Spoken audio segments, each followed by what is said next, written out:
friends, welcome to my channel. கதையின் பெயர் மாயக்காடு மற்றும் சிங்கக்குரல். The magical forest and the lion's roar. பசுமை வனத்தில் திடீரென ஒரு கர்ஜனை ஒலிக்கிறது.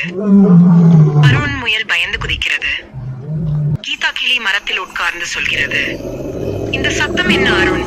நம்மை யாரோ பயமுறுத்துகிறார்கள் போல. முனி ஆமை மெதுவாக நெருங்கி, இப்படி ஒரு குரல் நான் முன்பு கேள்விப்பட்டதே இல்லை. அருண் தைரியமாக கூறுகிறான், நாம் இந்த குரலின் மர்மத்தை கண்டுபிடிக்க வேண்டும், இல்லையெனில் வனம் பயத்தில் வாழும். மூவரும் கைகோர்க்கின்றனர். மனம் ஆழமாக இருண்டது. பாதையில் புதர்கள், விசித்திரமான ஒலிகள். கீதா, என்னை பின்தொடருங்கள், மேல் வானத்தை பார்த்து வழி சொல்கிறேன். முனி, சற்று மெதுவா போங்க, மனம் மாறி இருக்கு. அவர்கள் ஒரு பழைய சிங்கத்தை காண்கிறார்கள். சிங்கத்தோழன்.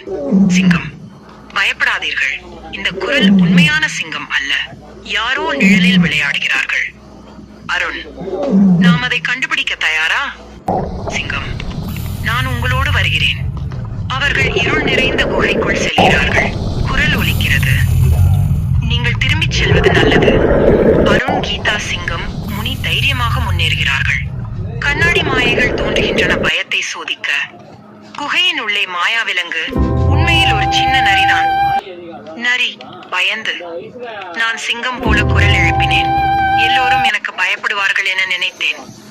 சிங்கம், பயம் கொண்டு வெல்ல முடியாது. நட்புதான் வனத்தின் உண்மையான வலிமை.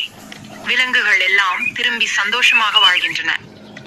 அருண் சிரித்து, பயம் இருந்தாலும் துணிவுடன் நடந்தால் வெற்றியை அடையலாம். நற்பாடம். பயம் தற்காலிகம், உண்மை மற்றும் நட்பு என்றும் நிலைத்தவை.